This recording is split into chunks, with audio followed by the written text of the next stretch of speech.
वो गांव के कुआं में एक सोने का मटका मिलता है। किसान मटका को घर ले आता है और मटका को जमीन पर रखकर आराम करने लगता है। तभी कबूतर आकर अपने अंडे मटके में डाल देता है। कुछ ही देर में अंडे सोने के बन जाते हैं। किसान हैरान रह जाता है। फिर किसान घड़ा और सोने के अंडों को अपने पास रखकर सो जाता है। रात में कबूतर सोते हुए अचानक घड़े में गिर जाता है और जब किसान सुबह देखता है तो हजारों कबूतर मटके से बाहर निकल रहे होते हैं। किसान खेत में देखता है तो कबूतर सारी फसल खा जाते हैं। किसान तुरंत समझ जाता है और मटके को लेकर कुएं की तरफ भागता है और मटका को कुएं में फेंक देता है। किसान अपनी सभी मुर्गियों को कच्चा खा जाता है, लेकिन फिर भी किसान भूखा रहता है तो कबूतर से अंडे देने के लिए कहता है। कबूतर डर के मारे बहुत सारे अंडे देता है। फिर किसान कबूतर के अंडों की बिरयानी बनाकर खा जाता है, लेकिन तभी किसान का पेट खराब होता है और दर्द से चिल्लाने लगता है। फिर किसान कबूतर को मार मार कर भगा देता है। एक गरीब किसान के पास बहुत सारे मोर और बहुत सारे तोता रहते थे।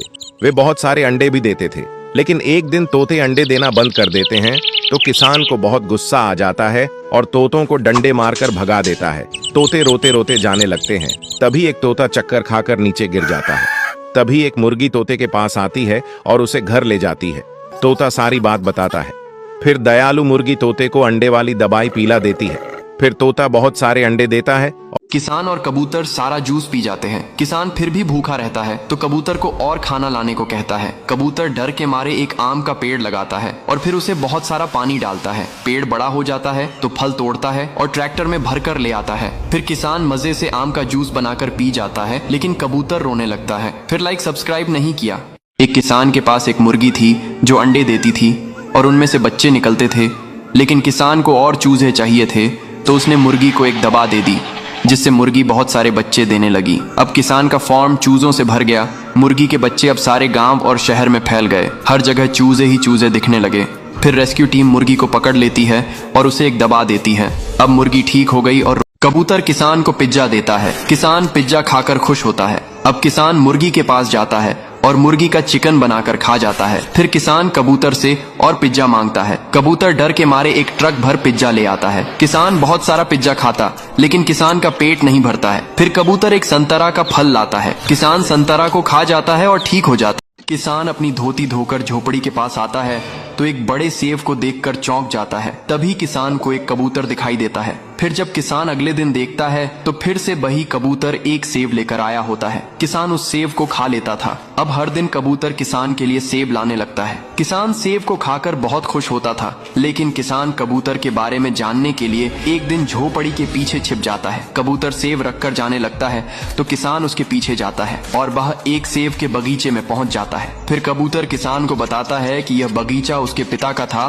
किसान ने इस बार आंवले की खेती की थी। भर भर के आंवले लगे थे। एक दिन बहुत सारे बंदर जंगल से गांव में आ जाते हैं और किसान के खेत में घुसकर आंवले खाने लगते हैं और आंवले के पेड़ तो तोड़कर पटक देते हैं। किसान जब यह देखता है तो बंदरों को पकड़ने के लिए एक बहुत बड़ा गड्ढा खोदता है और गड्ढे को घास से ढककर ऊपर से आंवले रख देता है। फिर किसान झोपड़ी में छिपकर बंदरों का इंतजार करने लगता है। जैसे ही बंदर आते हैं, आंवले देखकर खुश हो जाते हैं और बिना सोचे समझे आंवले पर कूद पड़ते हैं और गड्ढे में फंस जाते हैं। अब किसान बंदरों को पकड़ लेता है। तभी बंदर किसान से माफी मांगते हैं। किसान बंदरों को माफ कर किसान और बड़ा कबूतर मिलकर एक बड़ा रॉकेट बना रहे थे और कुछ दिनों की कड़ी मेहनत के बाद रॉकेट बनकर तैयार हो जाता है और फिर कबूतर चांद पर जाने के लिए रॉकेट में बैठ जाता है और फिर चांद के लिए रवाना हो जाता है। 2 दिनों के बाद कबूतर चांद पर लैंड कर जाता है और वहां की जमीन जांचने के लिए एक गड्ढा खोदता है और फिर उसमें एक सेब का पेड़ लगा देता है। कुछ दिनों के बाद पेड़ बड़ा हो जाता है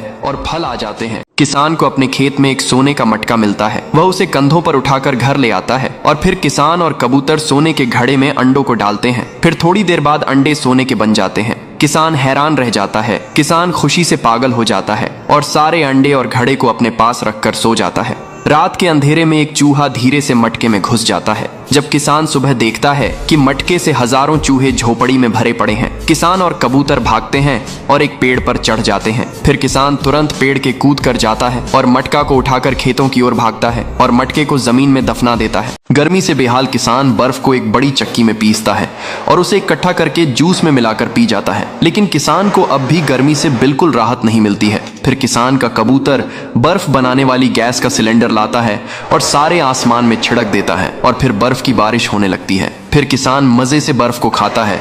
किसान गर्मी से परेशान होकर पानी में नहाता है। गर्मी कम नहीं होती है तो कबूतर के पास जाकर कबूतर को उठाकर पटकता है। फिर कबूतर डर के मारे एक बर्फ का पेड़ लगाता है और खूब पानी डालता है। अब पेड़ बड़ा हो जाता है और बहुत सारे बर्फ लगाती है। कबूतर बर्फ को भरकर ले आता है और किसान के पूल में डाल देता है। अब किसान मस्त ठंडे पानी में नहाता है।